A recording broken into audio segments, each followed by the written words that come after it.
Assalamualaikum warahmatullahi wabarakatuh. Perkenalkan, nama saya Rini Purwanti, NIM 0498581157. Video kali ini saya akan mengerjakan tugas 2 basis data, yaitu membuat IRD menggunakan MySQL pada XAMPP. Basis data adalah sistem yang terdiri dari kumpulan tabel data yang saling berhubungan dan kumpulan program yang memungkinkan beberapa pemakai atau program lain untuk mengakses dan memanipulasi tabel-tabel data tersebut. Untuk menggunakan basis data, kita bisa menggunakan aplikasi XAMPP atau MySQL yang dikerjakan dengan aplikasi XAMPP. XAMPP sendiri adalah perangkat lunak gratis yang mendukung banyak sistem operasi dan merupakan kompilasi dari beberapa program. Fungsinya itu sebagai server yang berdiri sendiri dan terdiri atas program Apache HTTP server, MySQL database, dan penerjemah bahasa yang ditulis dengan bahasa pemrograman PHP dan Perl. XAMPP ini bisa berjalan dalam sistem operasi Linux, Windows, Solaris, atau macOS. MySQL sendiri adalah sebuah database management system yang menggunakan perintah dasar SQL atau Structured Query Language. MySQL berguna untuk mengelola database di dalam website. Pada tugas 2 kali ini, kita diminta untuk membuat MySQL berdasarkan IRD yang sudah disediakan. Di sini langkah pertama, kita bisa menentukan dulu entity-nya, kemudian primary key-nya, dan foreign key-nya. Di sini saya sudah membuat ringkasannya. Dari IRD ini, kita memiliki entity 6 buah, yaitu pasien, daftar, administrator, dokter admin, dokter, dan pasien dokter. Dengan atribut sebagai berikut. Nah, dari atribut ini kita sudah dapat menentukan primary key-nya untuk pasien. Kita punya primary key ID pasien dan foreign key-nya ID pasien dengan relasi pasien daftar. Nah, kita langsung saja ya pakai dengan XAMPP. Kita buka dulu di sini aplikasi XAMPP-nya. Lalu untuk menjalankannya kita start pada modul Apache dan MySQL. Seperti ini, kita lalu klik admin. Nanti dia akan membuka localhost phpMyAdmin. Ini kita buka buat folder baru, kita berikan saja nama basis datanya tugas 2 ya. Nah, setelah dibuat ini kita ini ada 2 cara ya. Kita bisa menggunakan structure, nih menu struktur, atau menu SQL. Kalau menu SQL ini kita langsung menggunakan codingannya. Kalau struktur ini kita menentukan sendiri, tinggal ketik di sini. Misalkan apa nama tabel yang pertama dibuat. Di sini kan ada tabel pasien ya. Nah, di sini bisa kita bikin pasien. Saya contohkan yang pertama pakai ini ya, menu struktur ya. Nah, kita lihat di sini yang pertama pasien dengan atributnya ID pasien, nama pasien, jenis kelamin, dan alamat pasiennya. Nah, tabel yang pertama pasien, dia berarti kan tadi jumlah kolomnya ada 4 ya. Kita klik buat. Nah, tadi ada apa sih? Jadi atributnya ID pasien, nama pasien, jenis kelamin, dan alamat pasien. Berarti kan ID pasien, ya jenisnya varchar ya. Panjangnya kurang lebih 10 aja lah ya. Nah, di sini kan kita sudah menentukan ya kalau ID pasien itu adalah primary key. Kita bisa set primary. Kemudian yang kedua itu atributnya nama pasien, jenis kelamin, alamat ya. Nama pasien, jenis kelamin,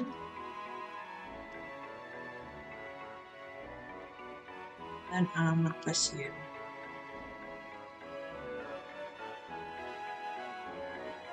Ini nama pasien varchar ya. varchar di sini kalau di Java itu seperti string. Lalu jenis kelamin,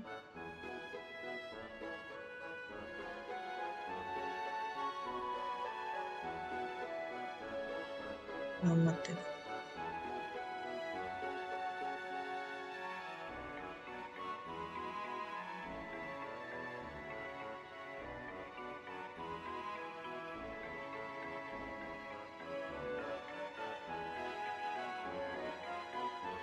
Ada pilihannya nih, ya kalau tanggal waktu.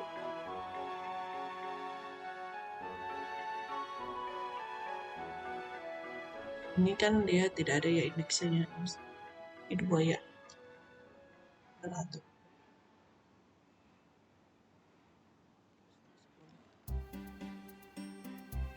Ini bisa kita klik simpan nanti. Untuk kalau lewat SQL, ini juga bisa.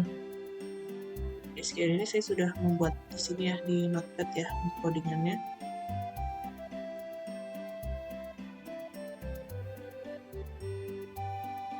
Ini kan tabel yang pertama misalkan dokter admin. Nah, di sini kita masukkan atributnya. Dokter admin. Nah, dia atributnya kan ada ID data, ID admin, ID dokter dengan primary key-nya itu adalah ID data. Jadi nanti kita settingnya ini ID data, tipe datanya ya integral. Lalu kita klik ini primary key. Auto increment itu dia berarti berurutan ya. Nanti urutan datanya itu berurutan. Masukkan ID datanya itu berurutan. Biar lebih cepat.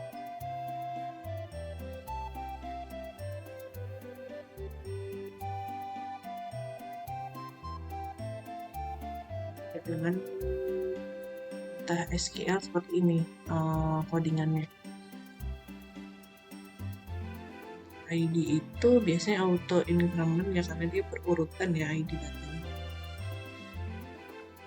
Ini lalu kita klik trim.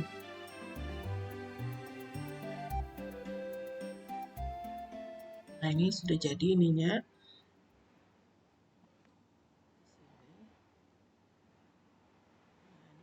Lihat nih di sini.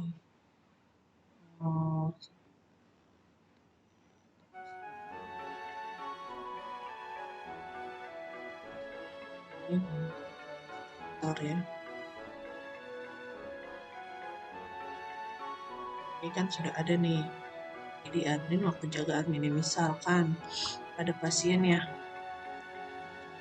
Kita mau menginput pasien, tinggal klik tambahkan atau insert pasiennya apa ya.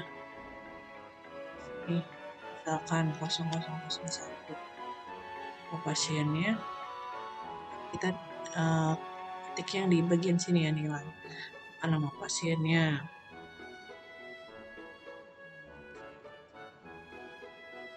perempuan, alamatnya kan apa nih?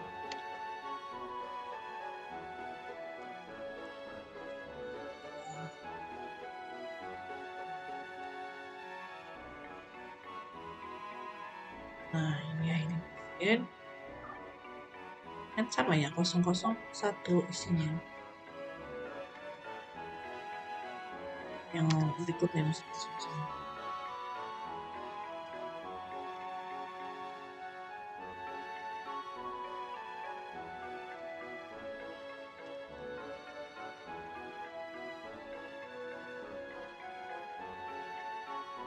ke kiri.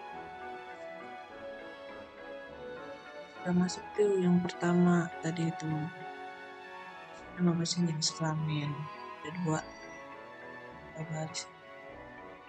Kalau mau nambahkan lagi bisa seperti tadi ya.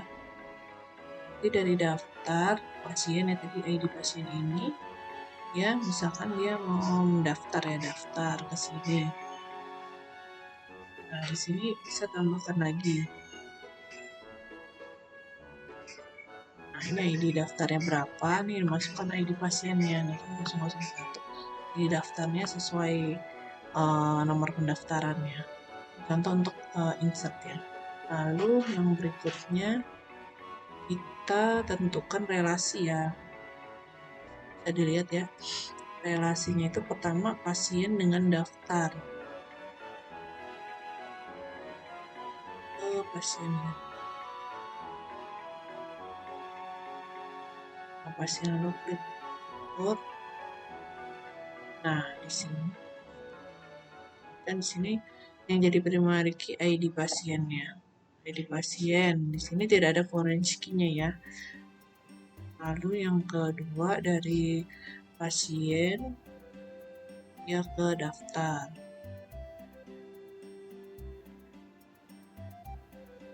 Nah, di daftar ini jadi primary key ID daftar. Sedangkan ID admin dengan ID pasien ini juga merupakan primary key tapi di tabel lain, sehingga dia di sini fungsinya berubah menjadi foreign key. Foreign key di sini kita harus mengubah menjadi index. Ini untuk membuat relasi, nanti relasi antar tabel. Index. Habis itu ke administrator ya. Di administrator ini, nah ini juga primary key ID admin tidak ada foreign key ya. Administrator lalu ke dokter admin. Dokter admin ini, nah ini primary key ID data, namun ID admin dan ID dokter ini juga merupakan primary key di tabel lain, sehingga dia di tabel dokter admin ini dia menjadi foreign key. Ini kita jadikan indeks ya buat hubungannya nanti. Jadi ke dokter admin, kita ke dokter ya. Nah, di dokter ini yang menjadi primary key adalah ID dokter. Nah, tidak ada foreign key ya. Lalu kita ke pasien dokter. Pasien dokter. Nah, di sini ID dokter dan ID pasien menjadi foreign key.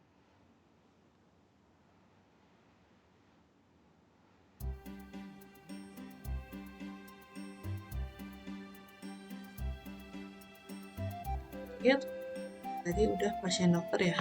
Balik lagi ke pasien ya, tadi pasien sudah. Ya, tidak ada foreign key. Nah, dari sini kita membuat relasinya di menu lainnya, designer. Kan muncul nih, dia tabel-tabel yang sudah kita buat kan. Jadikan sesuai dengan IRD-nya soal nih. Ya, bentuknya pasien, daftar misalnya, namun dokter seperti pasien ya. Dia mendaftar, mendaftar di sini. Dan siapa administrator yang mendaftarkan? Administrator itu mana? Ke bagian admin dokter.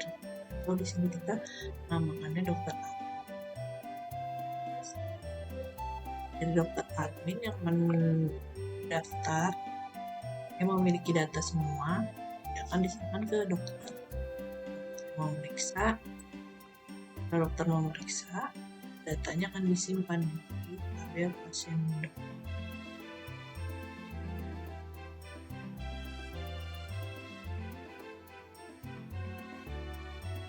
Kita langsung aja, ini bisa kita save dulu ya supaya simpan, misalkan namanya relasi.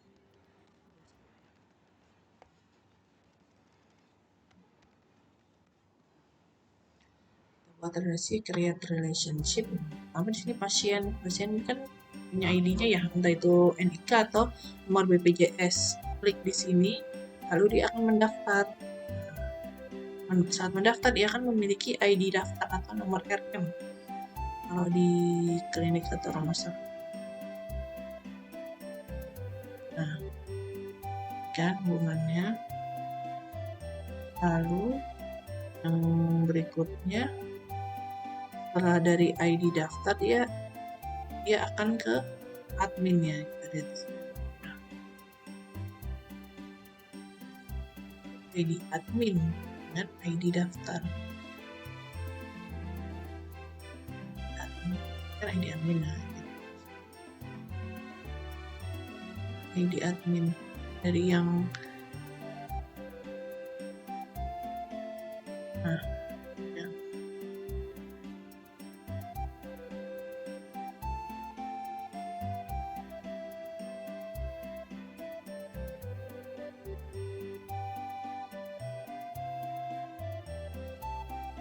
Dari kan admin itu memiliki ID-nya sendiri, jadi ketahuan admin siapakah yang mendaftarkan pasien ini pada hari tersebut. Lalu dari admin dia akan menyimpan data pasien itu, entah keluhannya atau mau kamu periksa ke dokter mana, ini masuknya dari ID admin ke ID data.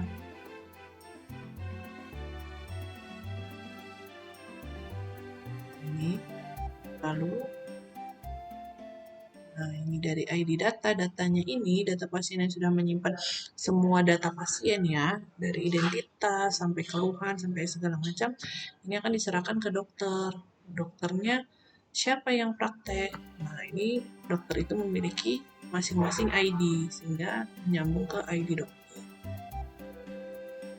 Lalu dari sini ID dokter ini kan sudah mengerjakan ya semuanya. ID dokter ini menyimpan identitas dokter. ID dokter ini dia mengerjakan si pasien ini, keluhannya apa, terapi yang diberikan, juga resep yang diberikan kan. Jadi dia masuk ke ID ini, ke pasien dokter menu ID dengan primary key ID. Nah, setelah semua sudah diproses, dokter sudah memberikan tindakan, memberikan terapi, dan memberikan resep, terakhir dikembalikan ke pasien sehingga pasien ini ID data semua ini, nah dia menyimpan rekam medis pasien.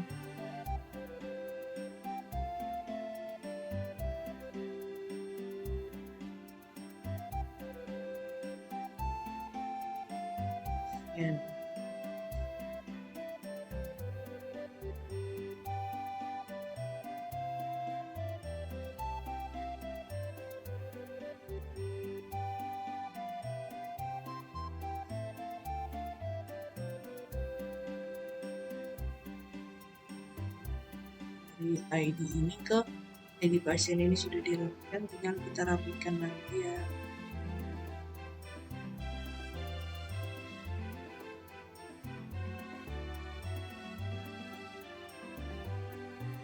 Nah, jadi hubungannya begini ya, kalau dibaca, jadi pasien itu datang kan memiliki ID, ya pasien itu punya ID entah itu NIK atau nomor BPJS, dia mendaftar ini ke klinik atau rumah sakit ya. Nah, di daftar, saat mendaftar itu dia pasti akan memiliki nomor rekam medis. Nah, di sini namanya ID daftar. Nah, nomor rekam medis itu saat dia mendaftar pada hari itu, saat dia berobat, itu ada admin yang mendaftarkan. Tentu saja admin itu juga memiliki identitas. Nah, identitas itu ID admin. Lalu setelah disimpan ini di data pasiennya dari identitas pasien, tinggi badan, berat badan, keluhan, nah itu dilempar ke bagian admin dokter admin ini. Nah, di sini diperiksa lah dia pemeriksaan awal, entah itu di tensi atau diperiksa denyut tadi. Nah, itu disimpan datanya di sini, ID data. Lalu dari sini diserahkan ke dokter. Nah, dokter ini tentu saja memiliki identitas ya, dokter siapa yang dikunjungi oleh pasien ini. Nah, setelah itu dokter memeriksaan keluhannya, apa tindakan-tindakan yang diberikan, disimpan, dicatat sama dokter di rekam medis. Nah, ini rekam medisnya si pasien ini ID, masuk ke dalam, di situ ada resep ya. Lalu setelah itu selesai, dikembalikan ke pasien sehingga nanti jika pasien berobat dia sudah memiliki rekam medis itu yang disimpan berupa ID pasien. Dan ini nanti jadi yang terbentuk ya. Video dari saya, mohon maaf jika ada kesalahan. Assalamualaikum warahmatullahi wabarakatuh.